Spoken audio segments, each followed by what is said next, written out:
rapaz, eu queria fazer assim, na minha cabeça, um, eu queria fazer na minha cabeça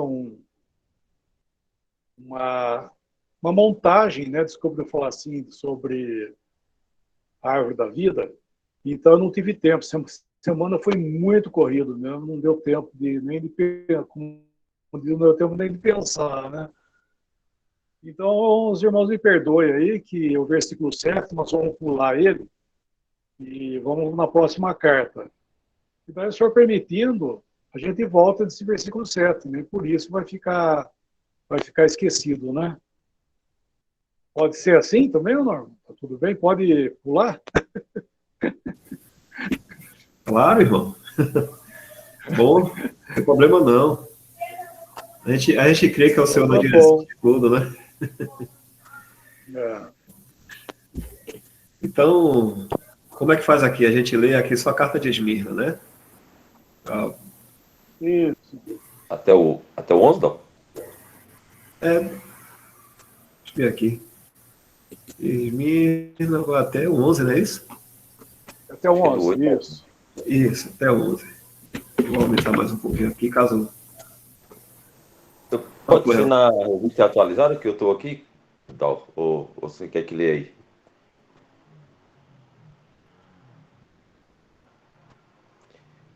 É porque na tela aí aparece uma tarjazinha vermelha que atrapalha. Eu não consigo ler aí na tela, mas aí eu tô com a revista atualizada aqui, se tu puder pôr aí. Aí se o Lemon quiser ver outra versão, tu vai trocando aí, ó, na medida.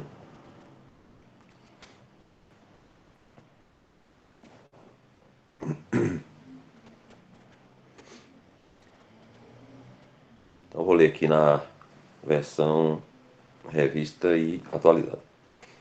É Apocalipse 2, do 8 ao 11.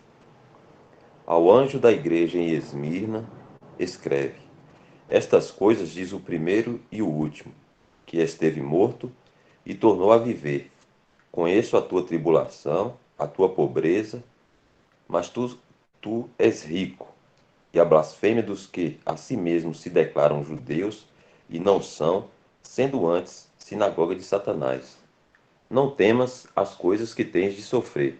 Eis que o diabo está para lançar em prisão alguns dentre vós, para ser dispostos à prova. E tereis tribulação de 10 dias. Ser fiel até a morte, e dar-te-ei a coroa da vida. Quem tem ouvidos, ouça o que o Espírito diz às igrejas. O vencedor de nenhum modo sofrerá dano da segunda morte.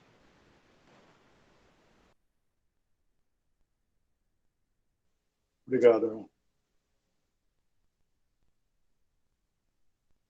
Normalmente, todas as cartas, essas 7 cartas, a, a promessa sempre tem a ver, né, tem relacionamento com as provas do tempo presente aí de cada carta. Então, nós vimos lá a primeira, que nós não consideramos, né, a árvore da vida, por causa do princípio de que eles estavam passando também ali, as provas que eles estavam passando, e que o Senhor ia dar para eles, depois nós vamos ver isso aí, né? Que o Senhor ia dar o privilégio para eles comerem da árvore da vida, que está no paraíso de Deus. Isso é futuro, logicamente, né? Agora, essa carta, Esmirna, Esmirna quer dizer sofrimento.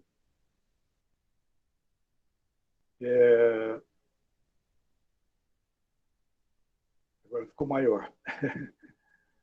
Então, ele quer dizer sofrimento, Esmirna. E o Senhor se coloca aí, primeiramente, ele mostrando soberanamente, né, que ele fala, eu sou o primeiro e o último,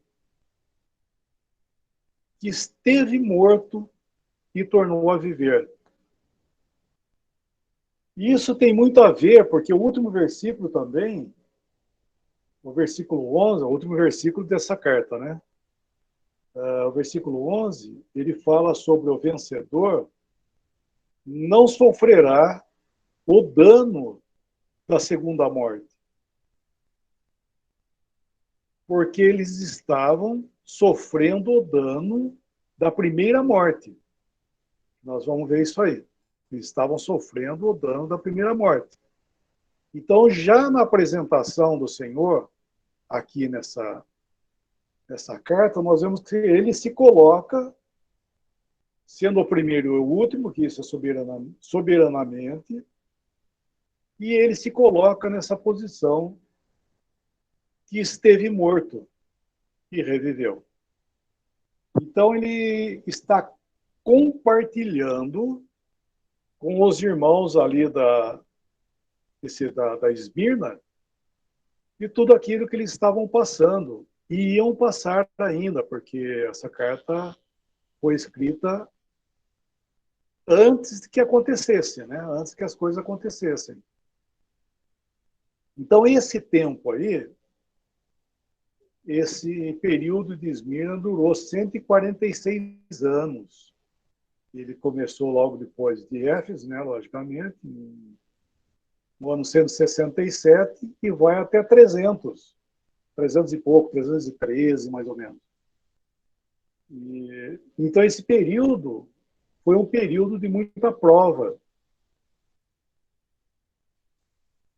O Estado, ou seja, o Império Romano, eles não estavam, como é que eu posso falar, agindo de forma amigável com os cristãos. Pelo contrário, estava pressionando e perseguindo. Por isso que eles chamam aí das provas que eles iam passar,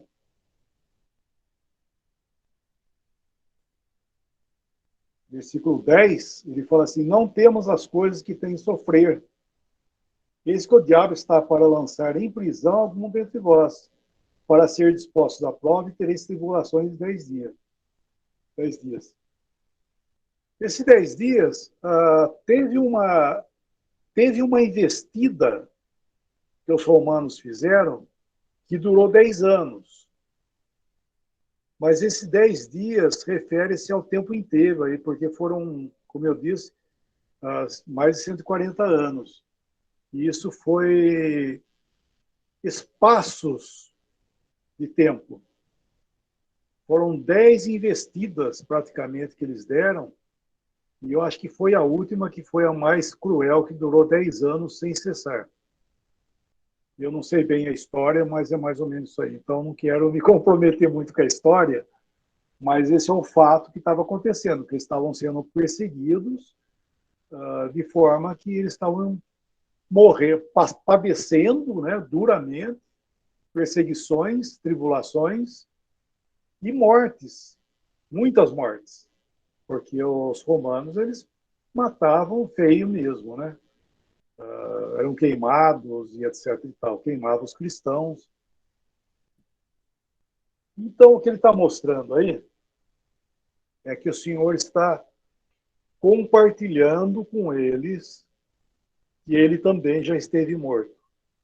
E ele morreu também, o Senhor, debaixo de falsas acusações. Vamos dizer assim, morreu injustamente. Inclusive, foi trocado lá, né, os irmãos lembrarem disso, que Pilatos, ele estava na corte dele ali, ele estava julgando 3 pessoas. Estava em julgamento ali. Em julgamento para a condenação, não é julgamento para sair livre, não. Eles iam ser mortos. Os 3 iam ser crucificados. Então estava tendo vamos chamar assim, o julgamento deles ali, e eles iam ser crucificados.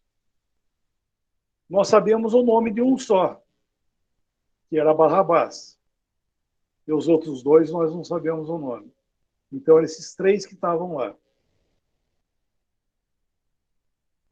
Os judeus, as autoridades religiosas julgaram o Senhor, condenando ele, só que eles não usaram da lei para condenar o Senhor, para apedrejar, ou seja lá o que for.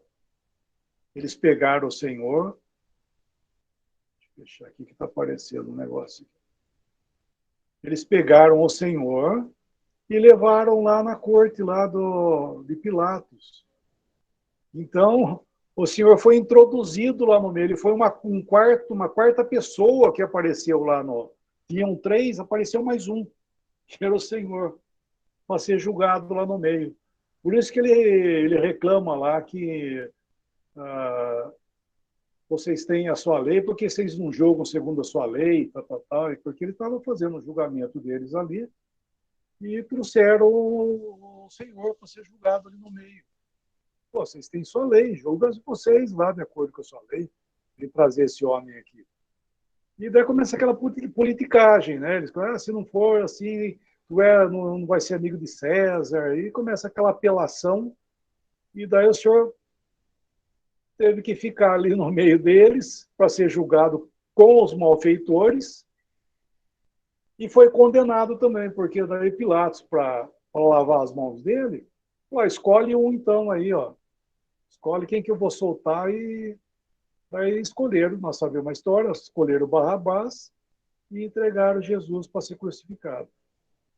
Então o Senhor morreu debaixo de uma injustiça tremenda, né? Foi terrível, ele foi completamente traído, né? Traído, foi terrível, né? O Senhor foi completo, porque ele era 100% inocente em todas as coisas, né? 100% inocente. Mas ele sabia que ele tinha que ir para a cruz por causa do sacrifício da obra da cruz que ele tinha que fazer. Então ele está compartilhando aqui, ele sabia muito bem o que era isso que os nossos irmãos aí estavam passando. Então ele está aí estimulando eles que ele também já morreu. Ele esteve aqui, ele também já morreu, só que ele fala aqui, e tornou a viver. Ou seja, estou vivo outra vez. Que a morte não é o limite. Isso é maravilhoso, né? A morte não é o limite para nós, o cristão. Falando outra vez, isso que estava acontecendo, aconteceu lá nos anos de 167, mais ou menos, até 300 e pouco. Mas isso serve para todos nós, para todos os tempos, óbvio, né? Serve para todos os tempos. E o quê? Que a perseguição que houver, não importa onde e quando, o Senhor tem essa fidelidade dele aí, ó. E é interessante uma coisa, irmãos. Ele não promete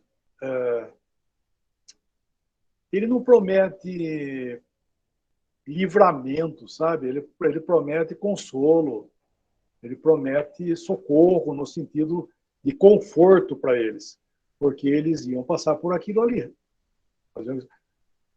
Vão passar, o Senhor fala que eles iam passar por esse período aí. Mas o Senhor era o quê? O Senhor era misericordioso no sentido de consolar o coração deles, de dar conforto. E o Senhor esteve com eles na morte ali. Conta-se a história, né? Não sei se os irmãos conhecem, mas conta a história que nesse período, quando eles queimaram muitos cristãos, né? Mataram muitos cristãos. E diz que eles faziam aquelas fogueiras enormes e ouvia-se os cristãos que estavam lá dentro do fogo, eles gritavam assim, ó, venham que vale a pena. Animando os outros irmãos que estavam a caminho daquela tortura, venham que vale a pena. Então, Eu não sei o que eles estavam passando, mas eu tenho certeza, né, que o Senhor estava ali com eles, consolando eles, apesar de eles estarem morrendo naquele estado ali, sabe? E é que nem os que passaram lá o Sadraque, Mesaque e Abednego, né? Lembra, na fornalha? O Senhor estava com eles. O Senhor estava, literalmente, estava com eles ali juntos. Embora o Senhor lá ainda não era encarnado, né? Mas o Senhor esteve com ele. Ao ponto de o próprio rei ver uma quarta pessoa. Que ele fala que essa quarta pessoa era como deuses, ou como um deus, né? Porque era realmente o Senhor que estava lá.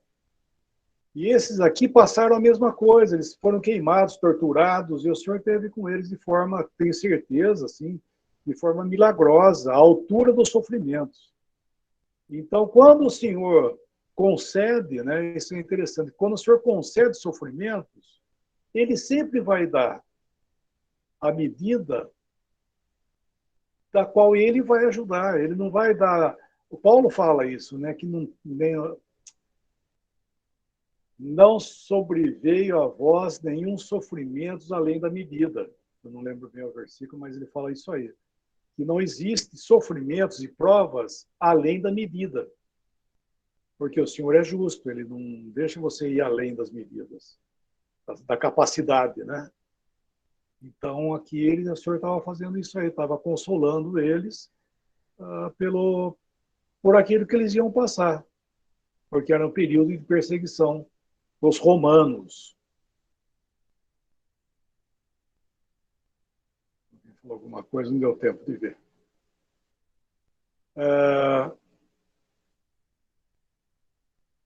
Essa carta, ela não tem nenhuma reprovação. Já a primeira que nós já vimos, já tinha reprovação, já de cara, né? Vamos dizer assim. Já de cara, na primeira carta, já tinha reprovação. Na próxima, que é Pérgamo, reprovação. Tiatira, reprovação. Em Sardes, reprovação. Em Filadélfia, não tem reprovação. Em Laodiceia, tem reprovação. Então, as únicas duas que não têm reprovação é essa de Esmirna e a de Filadélfia. E aqui nessa carta aqui, eu estava pensando que é interessante, né? O início do versículo 9,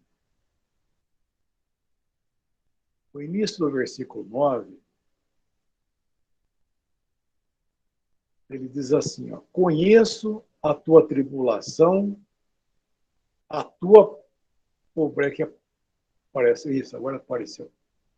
Conheço a tua tribulação, a tua pobreza, mas tu és rico. Dá uma viradinha na página aí, no capítulo 3, de Laodiceia.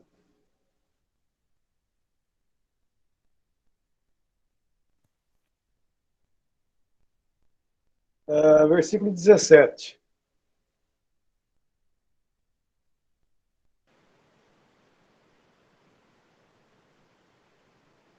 Diz assim, pois dizes, estou rico e abastado, e não preciso de coisa alguma, e nem sabes que tu és infeliz, sim, miserável, pobre, cego e nu.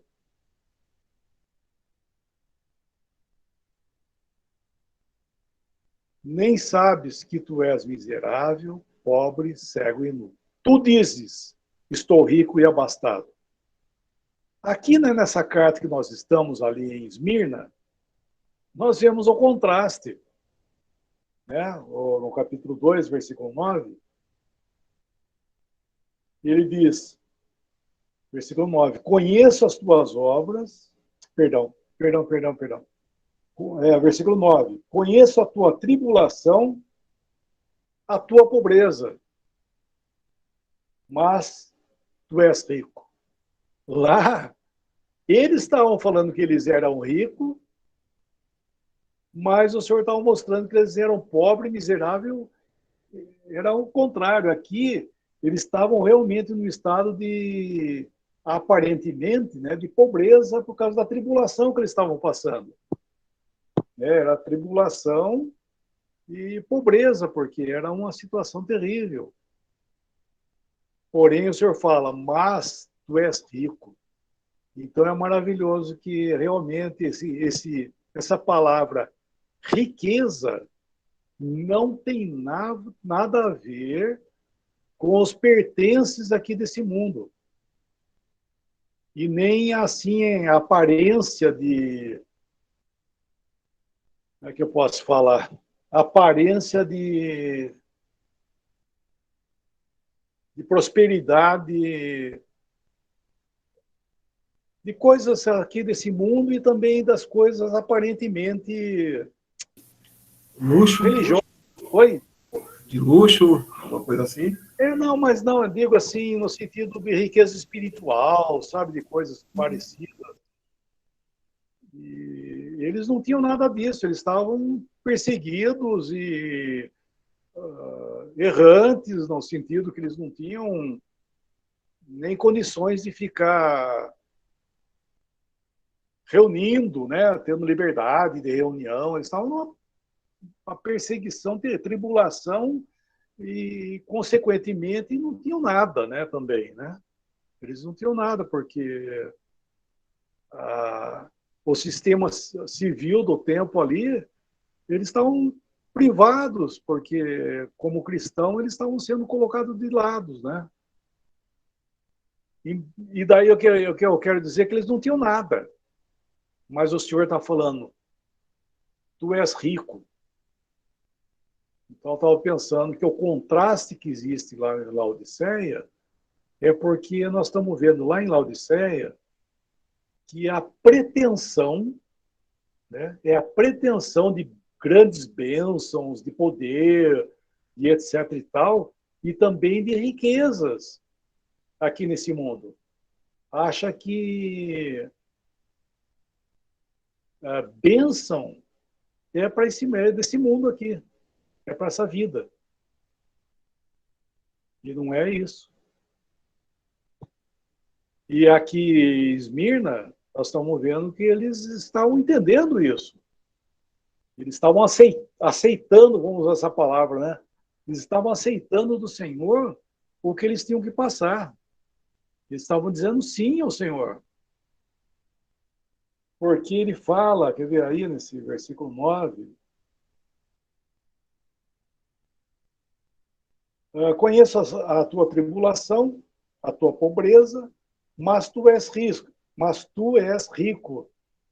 E daí ele fala, e a blasfêmia dos que a si mesmos se declaram judeus e não são, sendo antes sinagoga de Satanás. O que é isso que ele está falando? Por que ele está colocando, parece que, né, parece que o senhor está misturando a coisa? Não é misturando. É que existiam dois tipos de perseguição. Era a perseguição externa, que era o Império Romano, fazendo isso com eles, matando, torturando. Isso era a perseguição externa. E existia também uma perseguição interna. Quem que eram? Esses judaizantes aí. Eles estavam no meio dos irmãos, trazendo o quê? O sistema judaico por meio deles. Porque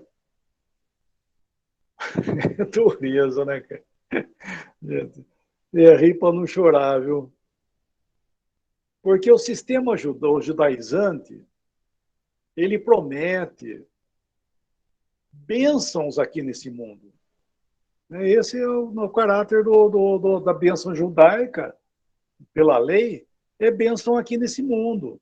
Ser próspero e tudo mais. Então, se você está sofrendo, se você está sendo tribulado, está passando necessidade, então você está mal, você tem algum problema aí, ó. Você tem que Você tem que tratar com Deus, porque não é isso não, isso está errado. E é interessante que aí os irmãos estavam passando isso. Tribulação, pobreza, né? Passando muitas dificuldades. Mas isso era rico para o Senhor, porque o Senhor não está... Eles estavam de acordo com a realidade. O Senhor não prometeu isso para nós, como cristãos. Né? Que a bênção aqui para nós, como cristãos, a bênção é você ser rico, se dar bem, ir bem nos negócios e tudo mais. Isso não é verdade. Então, eles estavam tentando, né, pôr na prova, o coitado dos nossos irmãos, que isso que eles estavam passando é porque a coisa estava errada. Por isso que diz que fala que eles eram judeus e não são, porque ele era o sistema judaizante, eram os cristãos, assim chamados cristãos, né, nominais e tudo mais, mas com o princípio de vida cristã, né, vida cristã judaizante. É o que ficou aí, que nós estamos cansados de ver isso aí já, né? Nós temos isso aí ao redor nosso de monte. Que para você ser um cristão abençoado, um cristão assim assado, você tem que ser próspero, você tem que isso, você tem que... aquele monte de coisa, mas isso aí é o sistema judaizante, o cristão não tem isso. Não estou dizendo que o cristão não possa ter, não estou dizendo isso, né? Mas não é esse o princípio de bênção. O princípio de bênção nós já temos. Né? Nós já somos ricos em Cristo Jesus. Nós já fomos abençoados com toda a sorte de bênção. Todos nós. Então, aqui nesse mundo nós estamos sujeitos, infelizmente, às tribulações e sujeitos a graves coisas, inclusive. Porque o que eles passaram ali é terrível, né? Inclusive, o senhor fala da morte, porque enquanto estivermos aqui, quer seja atribulados ou não atribulados, infelizmente, nós estamos caminhando para o cumprimento dos nossos dias, né? Isso é um fato, isso não tem jeito. Então, não adianta vir com conversa, né? Desculpa eu falar essa palavra, com conversa de bênção, de etc e tal. A morte mostra que não é nada disso. Porque o judeu, sim. O judeu, lembrar disso aí. Se o judeu obedecesse a lei e fizesse tudo certinho, ele nem morrer ele ia ser abençoado e nem morrer ele morria. Mas a morte era a prova que estava tudo, que não era isso, que não estava certo isso. Lembra do... Eu não sei se chega a falar que ele é jovem, né? Mas aquele jovem rico que foi atrás do Senhor perguntando sobre a existência eterna, né? Ele diz: o que eu faço para ter a existência eterna? Nossa versão fala vida eterna, né? Mas a vida eterna que ele está falando é viver para sempre. Não é a vida eterna em glória, né? Era aqui nesse mundo. O que eu faço? O Senhor falou que ele tinha que fazer. Sabe os mandamentos. E o Senhor cita 5 mandamentos para ele. Por que ele foi atrás para perguntar isso para o Senhor? Porque ninguém estava vivo até hoje, vamos dizer assim, né? Ele olhou e viu que todo mundo morria. A morte impedia o progresso para eles. Então, aí, ó, o irmão colocou aí, ó. Que farei para herdar a vida eterna? Esse vida eterna não é a vida eterna que nós conhecemos. A vida eterna que nós conhecemos é a vida eterna de João. O Evangelho de João, quero dizer, tá? O Evangelho de João, quando o Senhor fala da vida eterna, ele fala da vida eterna em glória e com glória. Mateus, Marcos e Lucas, quando fala da vida eterna, é a vida eterna aqui do judeu. Então é isso que ele estava perguntando. Como eu vou trocar a palavra, ele vai falar, ele pergunta assim: que farei para herdar esse viver para sempre? O que eu faço para poder herdar isso? o senhor falou a lei para ele, né? O senhor falou da lei para ele. Continua aí, irmão Bela, descidinho aí, você vai ver. Vai lá, versículo 20. Sabe os mandamentos. O Senhor está falando para ele, hein? O Senhor está falando, respondendo para ele. Sabe os mandamentos. Não adulterarás, não matarás, não furtarás, não dirás falso testemunho, honra teu pai e tua mãe. Puxa vida, né? Por isso que é bom a gente entender o caráter dos evangelhos, porque imagina, você vai perguntar para o Senhor, Senhor, o que eu faço para lhe dar a vida eterna? Você acha que o Senhor ia falar isso? Se fosse a vida eterna em glória? Não, lógico, né? O Senhor ia falar. Quem crê em mim tem a vida eterna. Isso que é em João. Em João nós temos a vida eterna, que é a vida eterna cristã. É a vida eterna em glória. Então, deixar bem claro que aí ele estava falando o quê? Das bênçãos do judeu. Porque o judeu tinha a promessa também da vida eterna, de viver aqui no mundo, viver para sempre. E todo mundo morria. Então, essa pessoa, esse jovem aí, provavelmente, não sei se falar, é jovem, né, que nós vimos lá. Ele falou, e agora, como é que faz? O que está faltando? O que está faltando? O senhor falou, não está faltando nada, o que está faltando é essa remoção do pecado, né? Não tem jeito, né? O pecado leva o homem à morte, não tem jeito, não tem como. Então, isso, na realidade, irmãos, está sendo pregado hoje dentro do cristianismo, essa mesma coisa, sabe? Prometendo uma bênção aqui nesse mundo e prometendo saúde, coisa que o Senhor não prometeu, gente. Na verdade, o Senhor não prometeu isso aí, não. Então, é muito diferente o sistema judaizante dentro do cristianismo com o cristianismo. O cristianismo, nós temos o quê?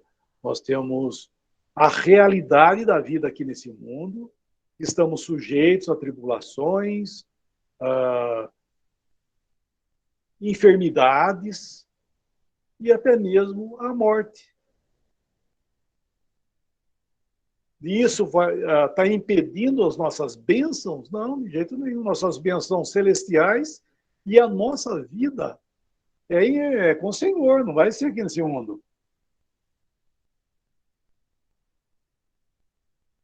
Então, esses falsos, né, aí, esse sistema judaizante, já no tempo lá, estavam atormentando, né? Era a prova interna. Eles tinham a prova externa, que era o romano, e eles tinham a prova interna, que era essa perseguição aí, atormentando eles. Mas eles se mantiveram firmes, porque o Senhor não dá nenhuma reprovação para eles. Eles aceitaram, né, a realidade do cristianismo e aí que interessante, né, que a tribulação que estava acontecendo externa, né, a perseguição, era uma investida, logicamente, do inimigo para atormentar eles, para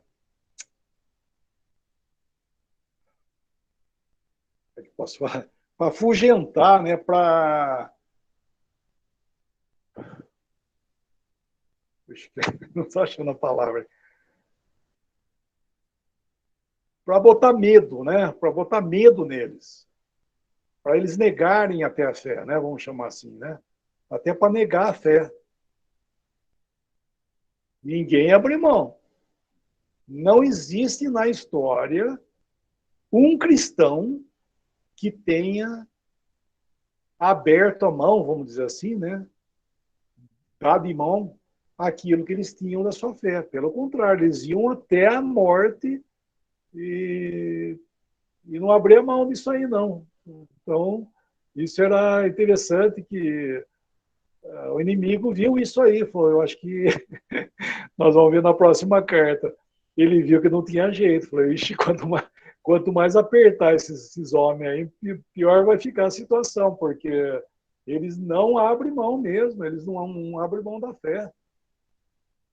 Nem num lado e nem no outro. Então, quanto mais perseguição, mais fidelidade existia.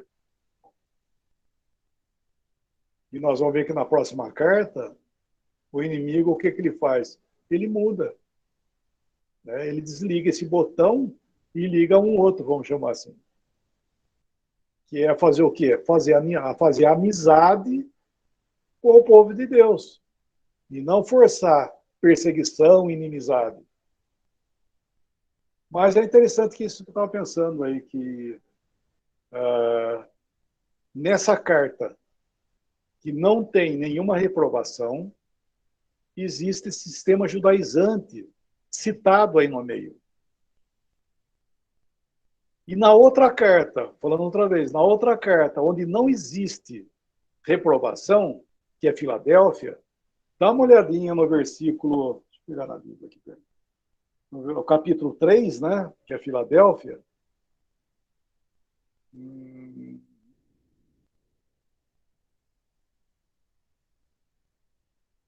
Versículo 9. Eis que farei que alguns dos que são da sinagoga de Satanás, desses que a si mesmos se declaram judeus e não são. E é a mesma coisa. Lá ele fala a mesma coisa. Né? No versículo aqui, ó, versículo 9.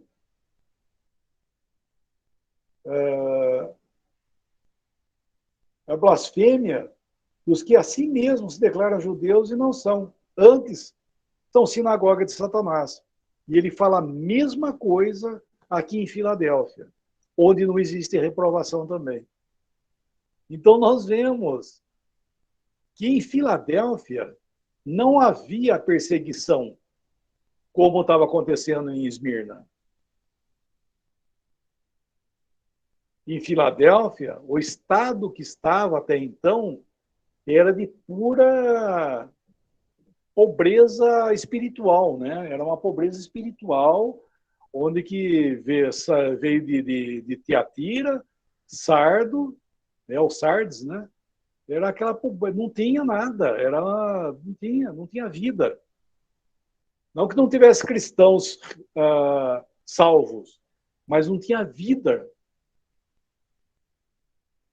Aí o que o Senhor fez? O Senhor fez essa obra de Filadélfia para trazer outra vez a verdade para que ela fosse estabelecida tal como é. Só que na hora que apareceu isso aí, já no meio dos irmãos apareceram essa turma aí que gosta do sistema judaizante. Para fazer o quê? Para enfraquecer. Lá era para enfraquecer eles também, causar confusão. Só que lá eles estavam passando, aqui na nossa Esmirna, eles estavam passando por dificuldades, pobreza, morte e tudo mais, e estava esse sistema no meio ali dos irmãos, buzinando, né, na orelha deles lá, para que deturpasse a fé deles. Em Filadélfia, que nós vamos ver futuramente, se for permitindo, é a mesma coisa. Só que não era em tribulação. Não tinha, os irmãos ali em Filadélfia não estavam sofrendo perseguição, sendo mortos, não tinha nada disso. Mas tinha o quê? A verdade outra vez. A verdade aviltada outra vez que o Senhor trouxe. Aparece eles lá para enfraquecer os irmãos também. Colocar o sistema judaizante. Então, o sistema judaizante é terrível, né? Ele não se encaixa em lugar nenhum, eles não têm lugar. E é chamado, olha que irmão interessante, que eles chamam de sinagoga de Satanás, né? Isso aí a gente devia pensar bem, sabe? Era algo para se pensar bem quando se fala em sistema judaizante no meio do cristão, sabe? É pensar muito bem, porque a procedência disso não é de bênção, não. Porque, irmão, olha que interessante. Por que é citado, quando é citado o sistema judaizante, Ele, é, tanto numa carta como na outra, é citado como sinagoga de Satanás. Porque, na realidade, irmãos, o sistema judaizante... Um pouquinho só. Porque o sistema judaizante, que foi a lei, era coisa divina, era coisa que Deus deu, não era algo mal. Né? A lei era boa, santa, justa e boa, perfeita, justa, perfeita, santa, justa e boa. Mas o homem, à prova disso, ele não podia viver debaixo disso, porque ele não tinha condições para isso. Então, Deus provou que o homem precisa do quê? De graça. E é o que Deus fez em graça, em Cristo Jesus, nos trouxe todas as bênçãos celestiais e etc. Então, tirou o homem da prova. Nós não estamos vivendo um tempo de prova. Né? Muitos pensam que a dispensação da graça, o período que nós estamos vivendo, que Deus está provando o homem. Não está provando. A prova do homem já acabou. Não tem mais prova. Esse tempo que nós estamos vivendo é para desfrutar do favor de Deus para um homem que não consegue fazer nada. Isso é só ler Romanos, por exemplo, o Evangelho ensinado, né? Nós vemos que é a prova disso aí. Paulo explica a carta aos Romanos ensinando o Evangelho. E ele mostra o quê? Que tanto o gentil como o judeu estava todo debaixo do pecado, não tinha jeito, que a lei não foi... A lei era boa também, mas nunca pôde ser favorável para ninguém, porque o problema estava no homem. Então Deus termina, né, a prova do homem com Cristo. Não que ele provou a Cristo, tá? Mas Cristo é o fim da prova do homem. Acabou. A prova do homem acabou. Então, agora nós estamos vivendo nesse tempo, irmãos, é um tempo de privilégio. Cristianismo é um tempo de privilégio. Não é um tempo de prova. Muitos estão pensando aí que é um tempo de prova, e não é tempo de prova. É tempo de bênção. Ele está dando para nós o privilégio de sermos cristãos, sermos salvos por graça, vivermos por graça e seremos levados à glória por graça também. Isso nós lemos esse dia atrás, os irmãos estavam lendo um Tito, lembra? Tito mostra isso aí, que o homem ele é salvo por graça, a graça que mantém, né, ensinando ele, não estou dizendo que é libertinagem, ensinando ele a viver nesse mundo como um cristão, porque ele é cristão. E é a mesma graça que vai levar ele embora desse mundo aqui. Então, irmãos, não confundam a responsabilidade cristã com prova, gente.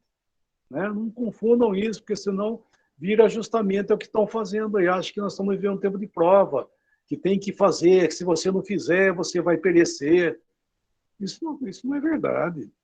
Isso não é verdade. Nós estamos vivendo um tempo de receber. Deus está sendo um doador. Nós estamos sendo o recebedor. É o tempo de nós recebermos de Deus todas as coisas. Se alguém pensa que vai dar alguma coisa, não está dando nada, está dando trabalho. Nós damos trabalho para o Senhor, isso sim. Nós damos trabalho para o Senhor de monte ainda. Então, não confunda a responsabilidade cristã que todos nós temos, eu estou falando do nosso testemunho, né? De andarmos em temor ao Senhor, né? E tudo mais. Isso é uma coisa, isso é uma verdade, não estou negando isso, é uma verdade. Mas não é prova isso, gente, não é prova. Isso é responsabilidade, da qual nós podemos exercer, entendeu? Porque prova é quando nós recebemos alguma coisa e a gente não sabe se vai conseguir ou não. Isso é a prova. E, como sempre, nunca dá certo. Né? Deus provou que o homem 4.000 anos, irmãos. 4.000 anos de prova mostrou que o homem, não para Deus. Muitos pensam que a prova era Deus experimentando, provando o homem para ver se achava nele alguma coisa que prestava. Não é isso. A prova foi Deus fazendo para que nós tivéssemos consciência que nós somos nada. Se não é Deus dar, estou roubado, eu estou perdido. Né? Se não é Deus dar para mim, eu estou perdido. Essa é a verdade. Esse é o Evangelho. Né?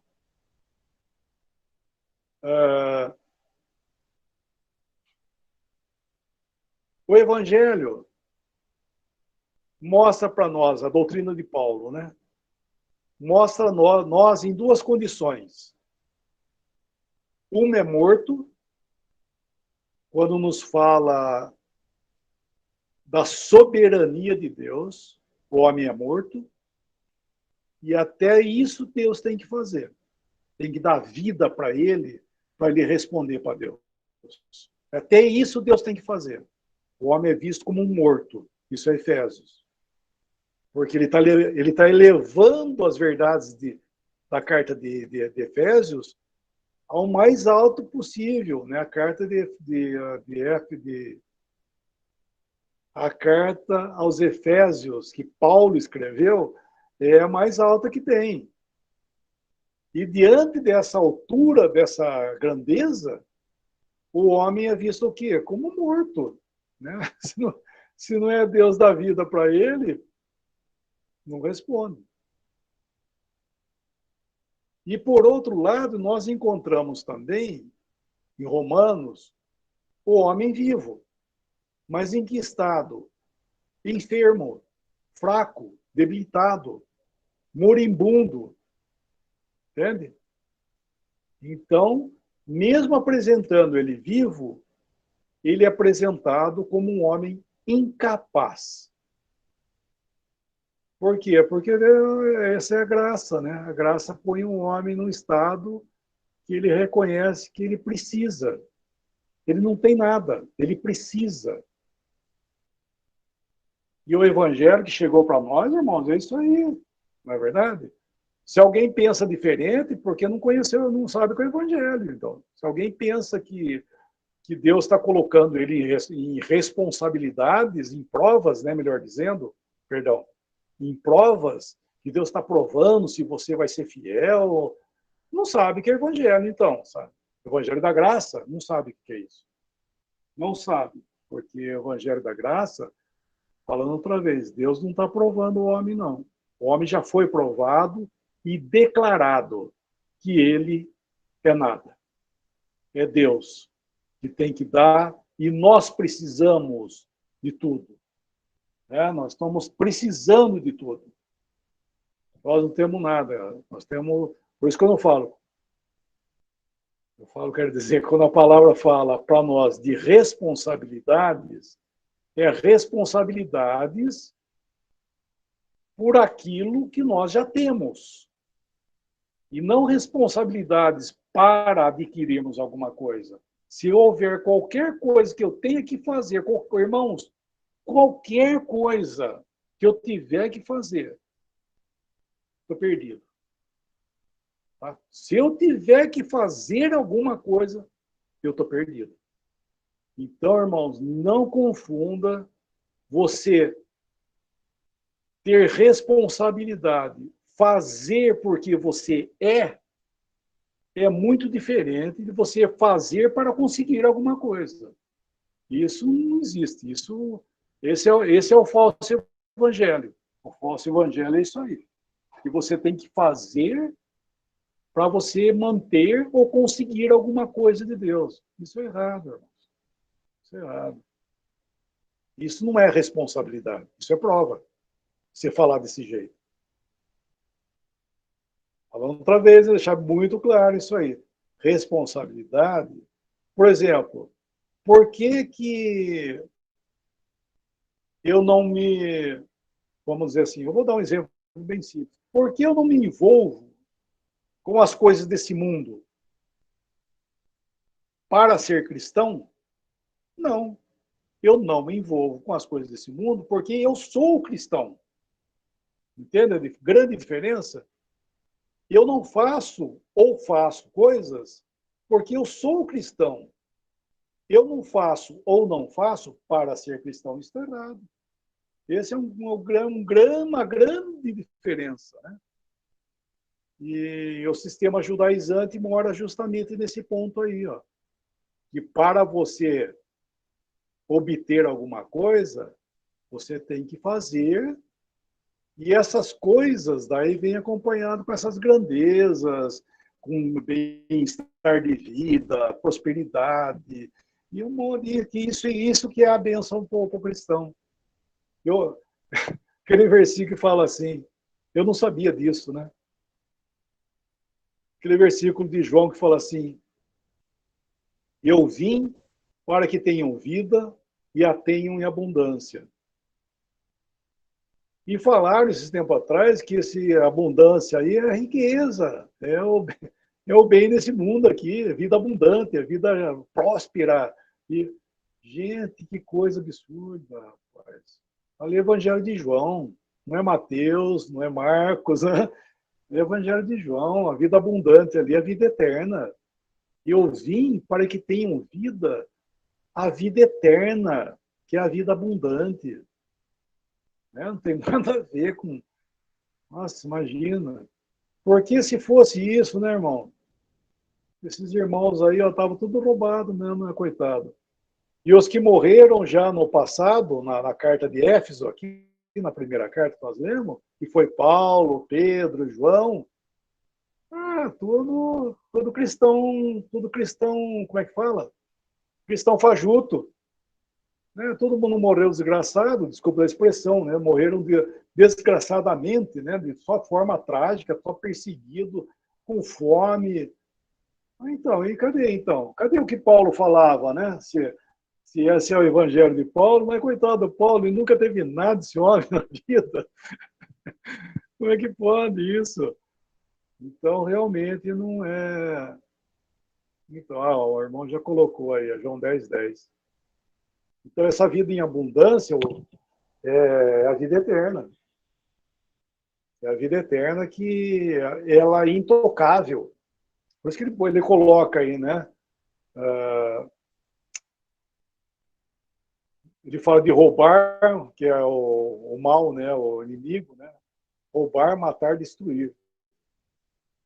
Em contraste com a... Como é que fala? Com a intocável vida que nós temos.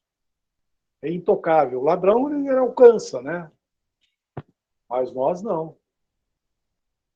Nós não. Nós temos vida eterna, que é uma vida abundante. Ela não termina. É isso que ele está falando. Ela não termina. Ela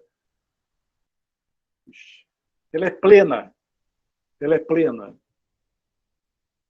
Então, isso é um gozo para nós sabermos nessa vida, né? Porque senão a gente fica triste, não é verdade? A gente fica triste porque esse mundo aqui, cara, não é fácil não, né? Esse mundo aqui, nós falamos isso aí, esse mundo aqui não é fácil não.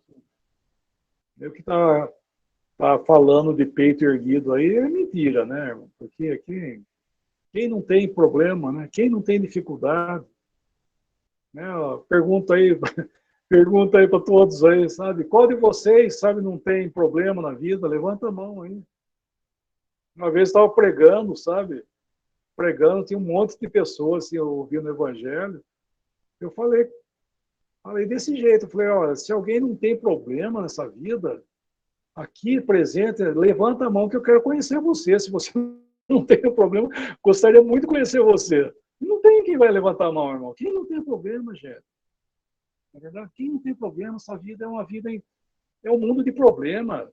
Lógico que é, porque o senhor foi embora. Esse mundo rejeitou o Senhor, como é que pode? Não é verdade? Como é que pode ser um mundo de maravilhoso? Então, o cristão, ele não tem essa promessa. Esse que é o ponto, né? O cristão não tem essa promessa que vai se dar bem nesse mundo. Não é isso, pelo contrário. No mundo tereis aflições, perseguições, enfermidades, dificuldades, morte, gente. Morte, infelizmente, existe essa palavra. Mas isso não rouba, irmãos. Não rouba uma bencinho desse tamanho, porque minhas bênçãos são todas celestiais. Então, se eu tenho aqui nesse mundo ou se eu não tenho, isso não faz diferença para a bênção celestial. Isso aí são as misericórdias, né? Na verdade, o que nós temos ou não temos nesse mundo é a questão de misericórdia. É o Senhor que dá ou não dá, mas isso não tem nada a ver. Porque a tendência que esse mundo criou foi isso aí, né? Quem é rico, aquele lá é abençoado. Vírgula, gente, vírgula. Quem disse isso aí, não. É isso não. Isso aí falavam, sabe aonde que falavam isso? Lá na rua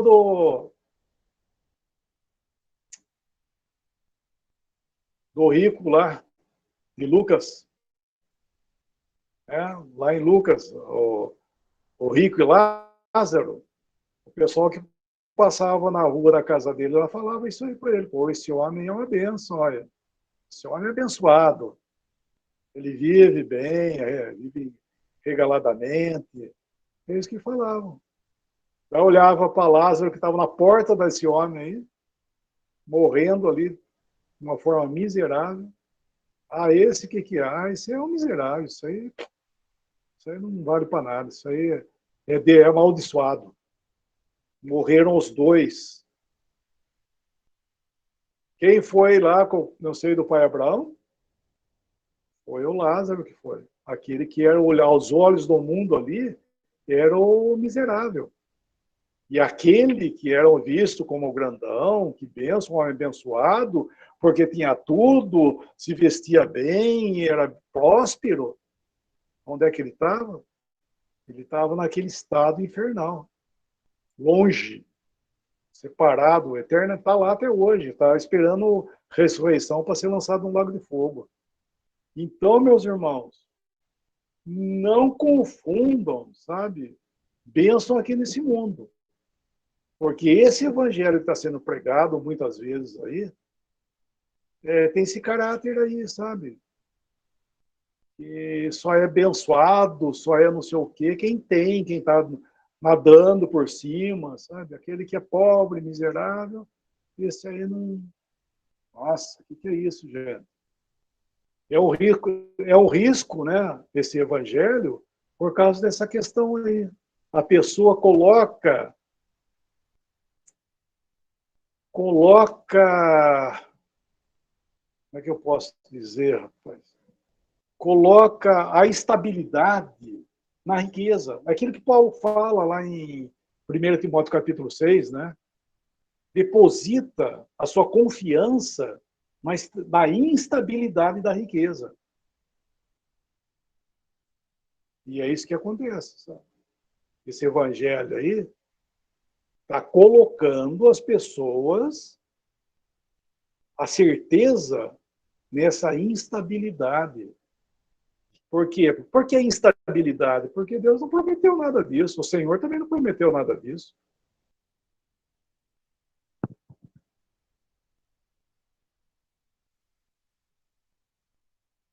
O irmão está colocando o versículo aí.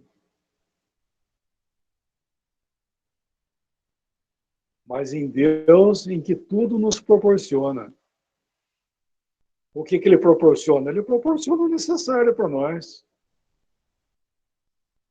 Porque ele vai falar, que Paulo tinha aprendido, né? Ele tinha aprendido a viver tanto na pobreza como na riqueza. Bem, não é riqueza. Perdão, não fala isso. Ele fala que ele tinha aprendido a viver tendo em abundância e tendo em escassez. Melhor dizendo assim. Então, isso que eu quero dizer. Tem problema o cristão ser rico? Não. Não tem problema. Estou dizendo que... Mas não pensar que isso é bênção, tá, irmãos?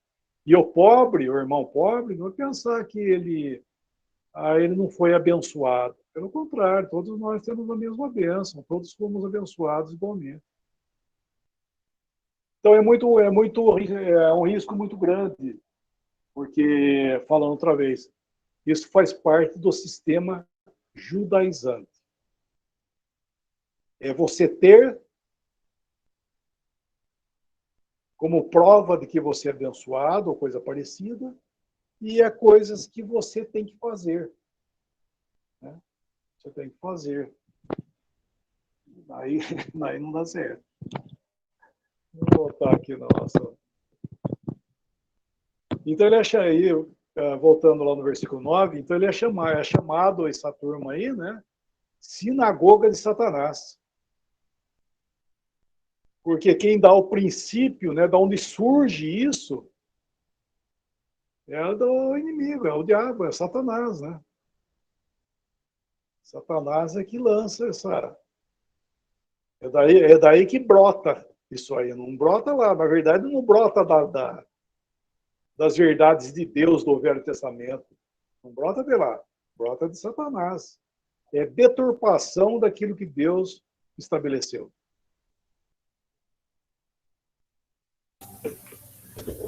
Irmão, Oi? só para esclarecer aqui, né? Isso aqui não são judeus de nascença, aí são gentios convertidos ao cristianismo que tinham adotado um sistema judaico e estava querendo implantar isso aí no meio dos irmãos cristãos. Seria isso? Exatamente. Exatamente, porque eles não eram judeus. É porque tudo bem não, né? Estava errado também, né? Estaria errado se os judeus quisessem estabelecer isso. Mas ele não estava falando que eram os judeus, que eram que declaravam judeus e não eram. Quem que era? Eram os cristãos, né? Nominalmente. Não estou dizendo que eles eram salvos, mas eles eram os cristãos, como você já disse, gentios e sei lá de onde mais, querendo estabelecer algo no princípio, porque nós estamos falando de princípio, o princípio judaizante. Entende? Porque alguém pode perguntar, o que é isso? Judaizante. O que é isso que os irmãos falam? Sistema judaizante. É sobre o princípio. Entende? É baseado num princípio. Quer ver? Vamos ler um versículo para poder entender. Dá um exemplo para nós aqui. Efésios capítulo 2, nós já conhecemos. Vamos lá. Efésios 2,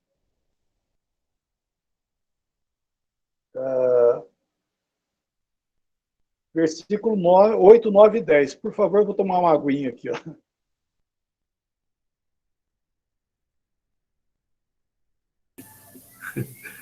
É certo, né, irmão? Uma aguinha, né?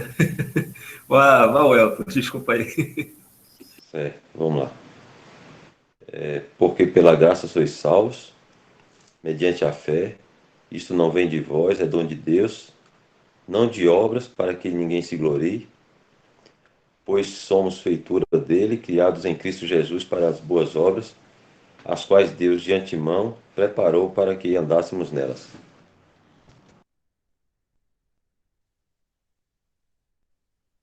A graça que salva. Né? Isso aí é versículo 8. A graça salva. O versículo 9 é o que eu vou chamar a atenção. Quando ele fala aí, versículo 9, não de obras, ele está falando não no princípio de obras. Não é somente você fazer diretamente alguma coisa, mas você tem um princípio de fazer as coisas baseado na obra, em obras.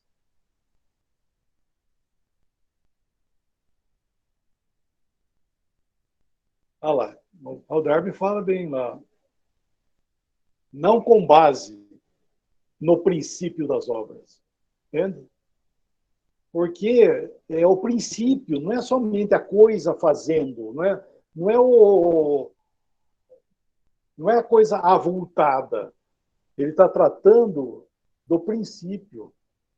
Com que base que está acontecendo isso? O princípio é o quê? É o princípio de obras. Tem um versículo também que fala, ao contrário, deixa eu lembrar, é Gálatas, Gálatas, isso aí. Gálatas, Gálatas,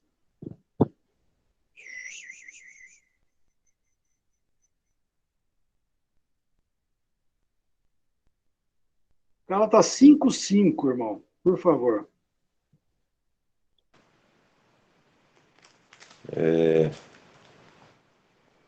Porque nós, pelo Espírito, aguardamos a esperança da justiça que provém da fé.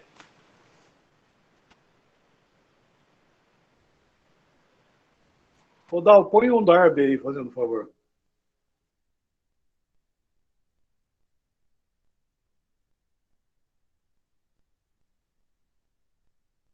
Porque nós, pelo Espírito, eu estava lendo, mas tudo bem. No princípio da fé, aguardamos a esperança da justiça. Olha, no princípio da fé. Lá, com a nossa versão, a nossa tradução só fala de fé, né? Deixa eu ler, pode deixar aí, eu vou ler aqui. Ó. Ele fala assim, ó, porque nós, pelo Espírito, aguardamos a esperança da justiça que provém de fé.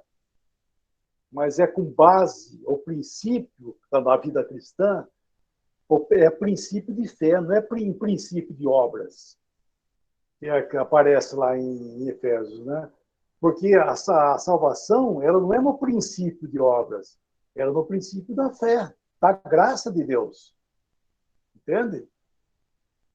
Então, o sistema judaizante, o princípio da doutrina, o fundamento lá no fundo, a base, não é graça e também não é fé. Entende? Isso é terrível. Por isso que fala a sinagoga de Satanás, porque está tirando a justiça divina. Né? Tudo aquilo que Deus está fazendo em justiça, com base na obra de Cristo para nós, na realidade, irmãos, está sendo tirado isso aí. Se eu tenho que ser justificado perante Deus com base no que eu tenho que fazer, não, pode parar.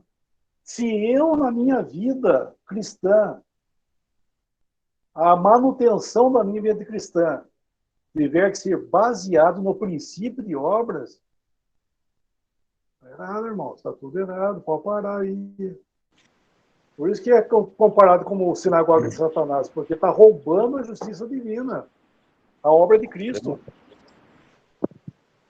Esse versículo de Filipenses 3:9, que Paulo fala, ser achado nele, não tendo justiça própria, que procede de lei, senão que é mediante a fé em Cristo, a justiça que procede de Deus tem também a ver com isso? Baseada na fé? Perfeitamente. Perfeitamente. Lá ele fala bem claro, né? Lá em Filipenses, ele fala isso aí.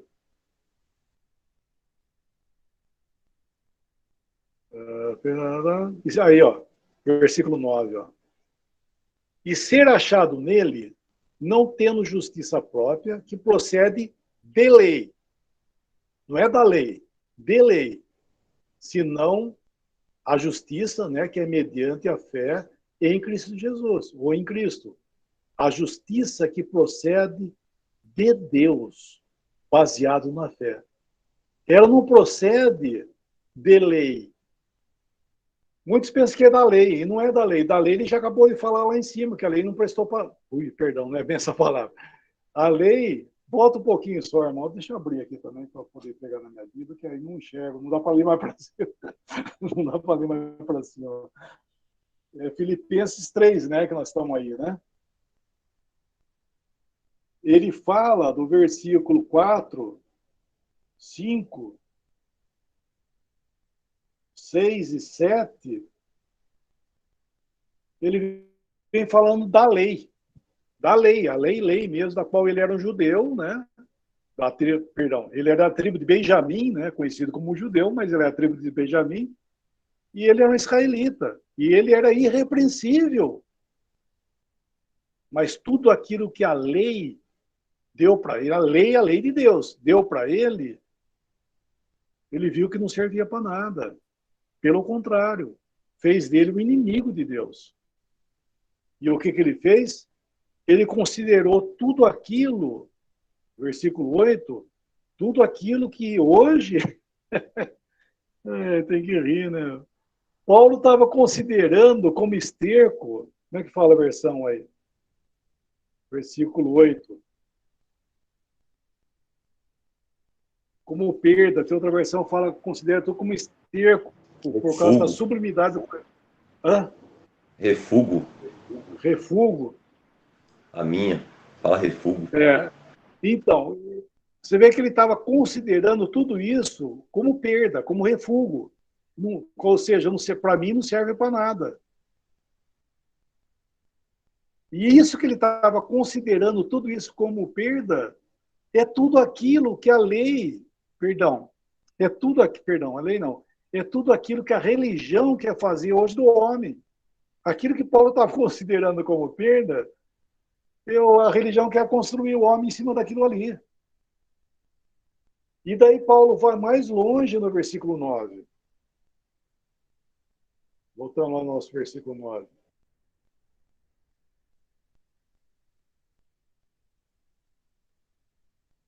E ser achado nele, em Cristo, não tendo justiça própria. O que é justiça própria?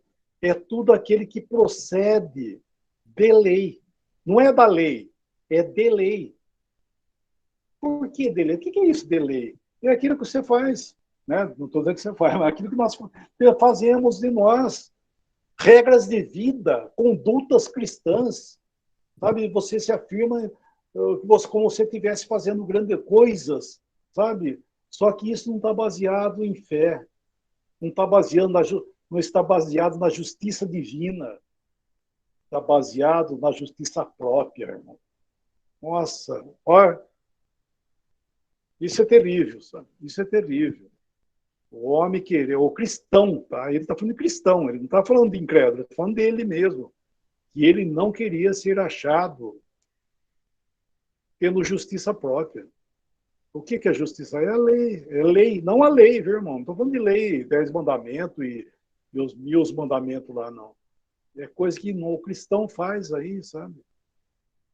Isso é muito perigoso, sabe?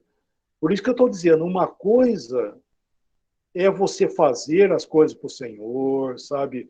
Ter exercício cristão, tudo mais, porque você é cristão. Porque você tem o privilégio dessas coisas. Agora, se você achar que você está fazendo coisas e tudo mais porque você está fazendo, isso aí chama-se, sabe o quê? Justiça própria.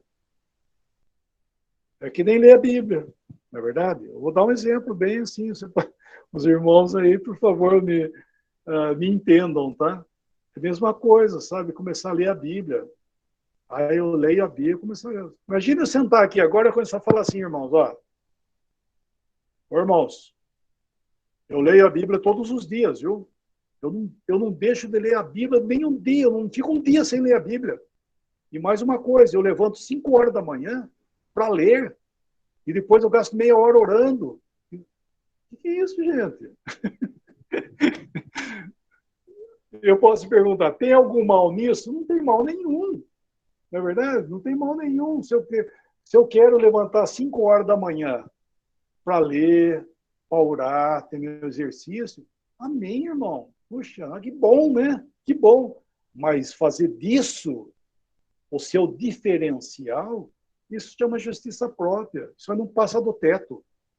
Isso serve para você, não para Deus. Serve muito para você. Fazer glória para você, porque você está falando e você é diferente do seu irmão. Porque o seu irmão não faz, você faz. Isso só serve para esse tipo de comportamento, sabe? Isso é baseado em justiça própria, por incrível que pareça.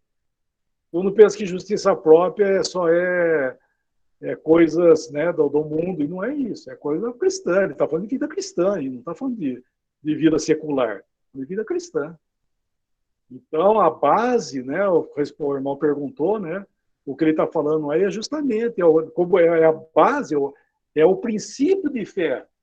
Porque o princípio de fé, como ele fala baseado na fé, o princípio de fé, o que ele faz? Ele atua em justiça divina.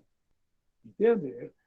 É injustiça divina, promove o quê? A justiça divina, não justiça própria. E o sistema judaizante, ele produz o quê? Justiça própria. Isso é terrível. Seja lá o que for.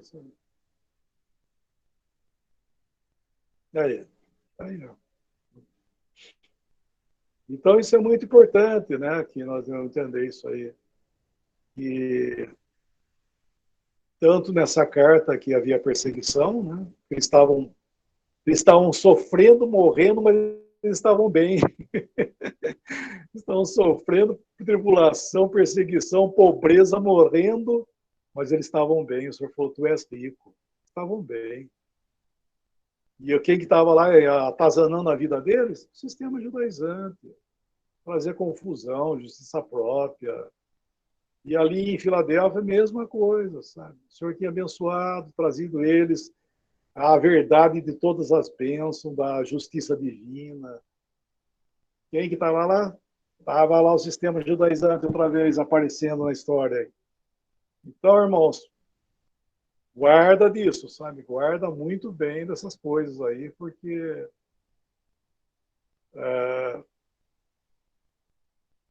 nós podemos vender a verdade, sabe? A troco dessas porcarias de justiça própria.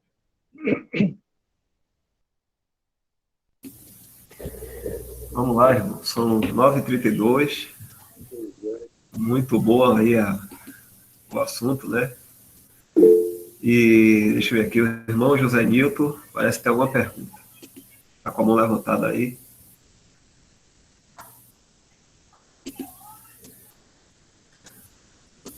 Tem duas perguntas aqui, irmão. Deixa eu dar uma olhadinha aqui mais de perto.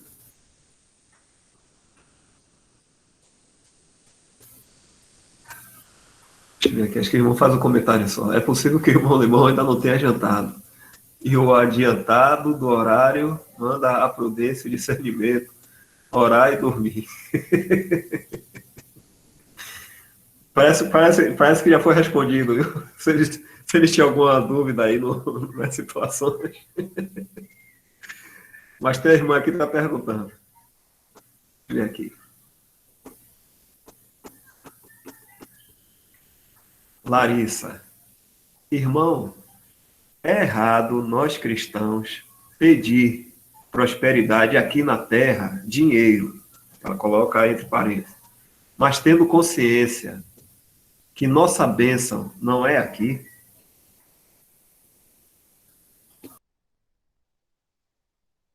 Então, é isso que é interessante, viu, Larissa?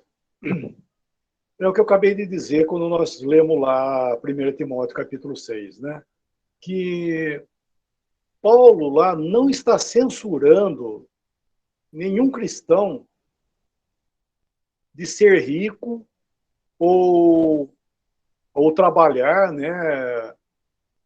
E trabalhar e conquistar na vida, né? Profissional, um bem-estar, não tem problema.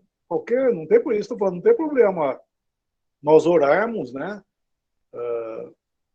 O Senhor nos dá, não tem problema isso. Isso aí não tem problema nenhum, cristão. Por que alguns aí, na juventude, né, na sua, no seu estudo para ser um profissional, o cara se rala para ter uma profissão boa. Por quê? Porque ele quer ganhar dinheiro. Ele quer ganhar mulher. Qual profissão que ganha bem aí? Sei lá, vou citar uma profissão aí, sei lá. Um médico, por exemplo. Um médico ganha bem pra caramba, né? Comparação de outros aí. Então o cara se rala aí para ser médico porque ele vai ganhar bem. Tem problema? Não tem problema nenhum. Na verdade, não tem problema de querer ter uma profissão rendosa.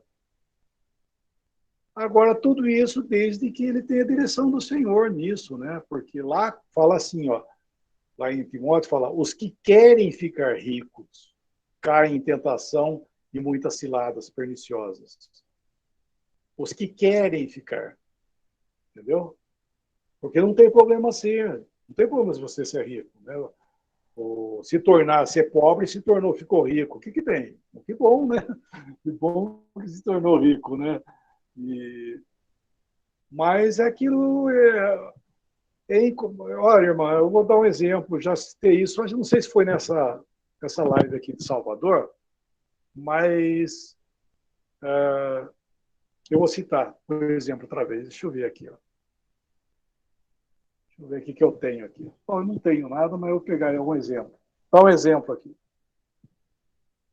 Esse óculos aqui, não dá para ver direito, porque ele é mais transparente do que... Eu estou com óculos na mão. Esse óculos aqui.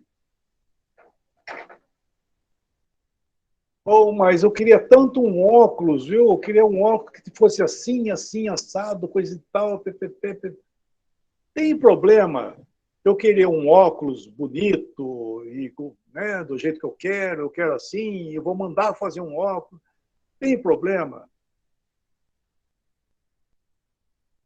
Tem problema eu querer ter um carro?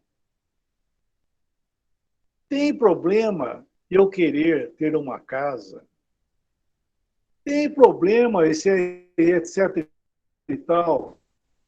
A resposta, irmão, se perguntar para mim, irmão, eu quero ter um carro bonito, um carro de luxo, eu gosto daquele carro tal. Tem problema isso?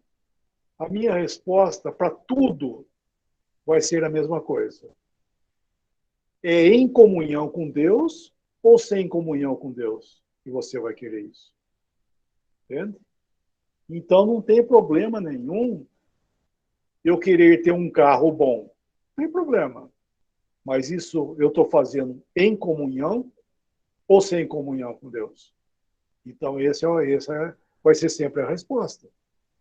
Eu devo orar para o Senhor, né, estar em comunhão com Ele, e se for da vontade dele, Ele vai fazer com que eu tenha.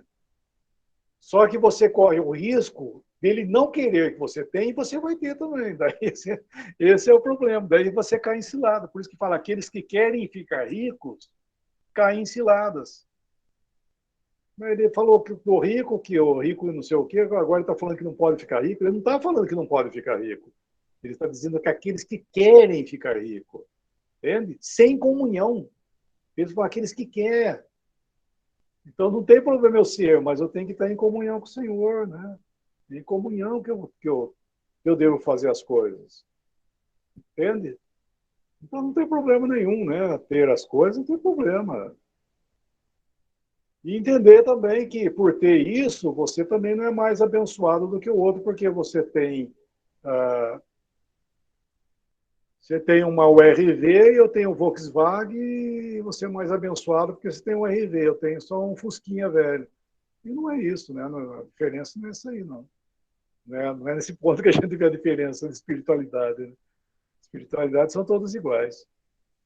As bênçãos espirituais, melhor dizendo. Eu não sei se eu respondi, Larissa. Muito obrigada, irmão. Respondeu sim. Amém. Perfeito. Então, o Senhor te abençoe, mana. Amém, irmão. Os irmãos aqui estão falando um pouco sobre isso aí. O problema, o Mar colocou, né? O problema é pôr o coração nas coisas, né? Aqui, Mangeu, deixa eu ver. Glória ao Senhor, por tanta luz. O entendimento. O irmão José Nilton fala, irmão Lemão, fiz um comentário sobre essa riqueza dizendo que não tem problema ser rico. Você não pode ser escravo da riqueza. O dia em que o dinheiro dominar seus desejos, você passa a ser escravo e estará fora da comunhão com o Senhor. A irmã Cleonice disse, eu não tenho nada, deixa eu ver aqui. Teve um irmão que pediu muito para ter um carro, Valdeci falando, né? A irmã Valdeci. Teve um irmão que pediu muito para ter um carro, dizendo que era para dar carona para os irmãos, que morava longe e não tinha como ir para os cultos. Depois que adquiriu o carro, sumiu da congregação. Desculpa que eu ri, desculpa de eu rir, mas parece uma piada, né? Olha. Vou ver aqui. Pronto. Deixa eu ver. Todas as coisas, irmão. O Marcos Alan colocou aqui, né? 1 Coríntios 10, 23. Todas as coisas são lícitas, mas nem todas convêm. Todas as coisas são lícitas, mas nem todas edificam. Pois é, então não tem pergunta, mas tudo muito bem explicado, graças ao Senhor, né? Sempre. E muito bom, né? Depois, Lemão, você vai falar tudo de novo, viu? Falar várias vezes, viu? A gente precisa, viu? Ah, com certeza. Esse é o tipo do assunto, rapaz, que é muito bom a gente ouvir, né? É que a gente. É que tá, né, rapaz? Infelizmente, né, a gente tem em nós, mesmo cristãos, tá? Por isso que os irmãos e irmãs aí não se assustem, às vezes, de ver em si algo nesse sentido, né? Aquela coisa brotando e ficam preocupados, mas isso é o que é o que existe no homem, porque nós somos aqui desse mundo. Nós, apesar de ser cristãos, de sermos cristãos já, entendemos as verdades, maravilhoso, tudo isso, mas nós temos aquela raiz em nós ainda, que faz parte da velha natureza, que ainda está em nós, ela, que ela dá essas afloradas, né? E, e talvez faz parte, porque nós... Deixa eu lembrar um versículo, rapaz. Deixa eu pegar aqui, espera um pouquinho só. Da terra, acho que é, né? Não.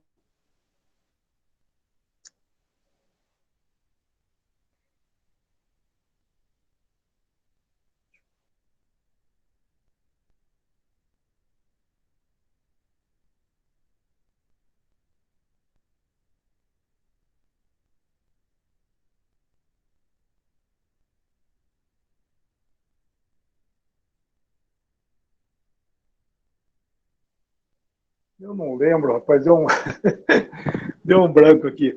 É um versículo que eu acho que está em Salmos. Ele fala o homem que é da terra. Se alguém tiver uma chave bíblica para nos auxiliar aí, eu acho que é Salmo. Aqui eu não consigo. Está falhando aqui, ó. Como é que fala? O disquete aqui está.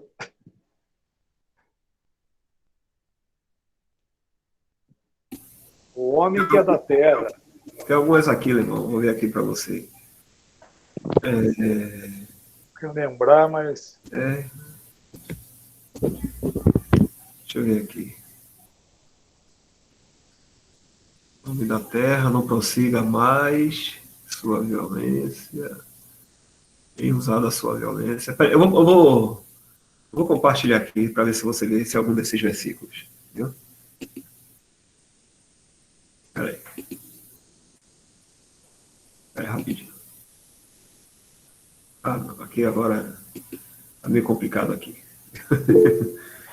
Deixa eu ver se eu indicar um melhor aqui. Pera aí. Michel colocou aí 115,16, dá uma olhadinha se é. Qual é?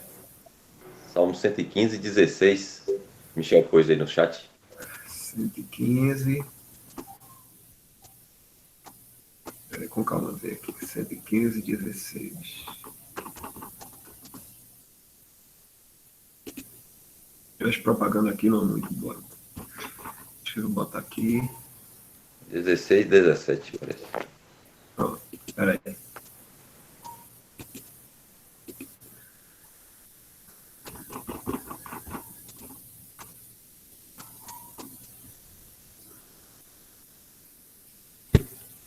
Os céus são os céus do Senhor, mas a terra deu a ele aos filhos dos homens. Não? 1 Coríntios Não, 15, 47. não, pode deixar, irmão. Não, deixa quieto. Senão a gente vai ficar gastando um tempão aí para achar. Não, depois eu vou marcar aqui, depois eu vou procurar. Pode ser que pode ser em outra língua que fale desse jeito, aí eu vou dar uma olhada aí, porque eu já li esse versículo aí. 1 Coríntios 15, 47. Não é o Velho Testamento. Não, é do Velho Testamento. Ele está falando do homem da terra. Eu não lembro. Perdão, irmão. Lá em Coríntios 15 também fala isso aí, né? Mas eu estava lembrando do Velho Testamento, ele fala isso, do homem da terra. Mas tudo bem. Então, mas ok. Tudo isso para falar só isso. Desculpa aí, tá? Desculpa a confusão. É que eu quero dizer isso aí, que essas coisas, ela reflete em nós, porque nós fazemos parte desse sistema, né? E isso não é para desanimar, pelo contrário, é para a gente entender que realmente, se a gente não julga, né? A gente vai absorver esse tipo de coisas, das barbaridades aí, né? Nós acabamos de falar, por exemplo, cristãos aceitando, dentro do sistema religioso, aceitando cada barbaridade que não tem, na verdade, não tem nem lógica, né? Nem a lógica existe, mas aceita porque prometem coisas que não tem jeito. Então, amém. Só isso aí, rapaz.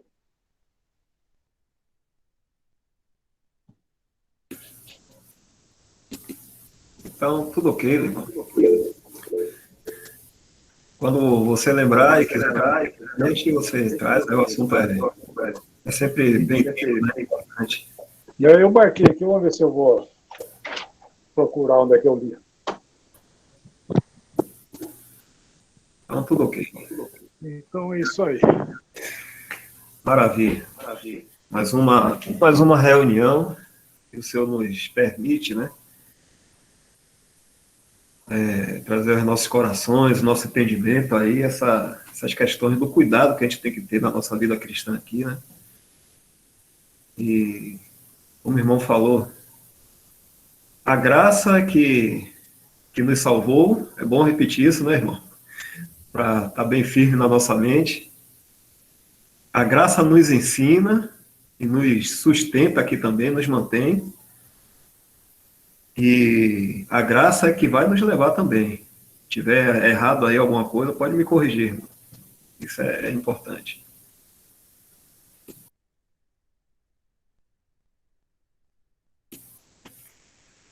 É bom sempre lembrar que tudo é a graça, né?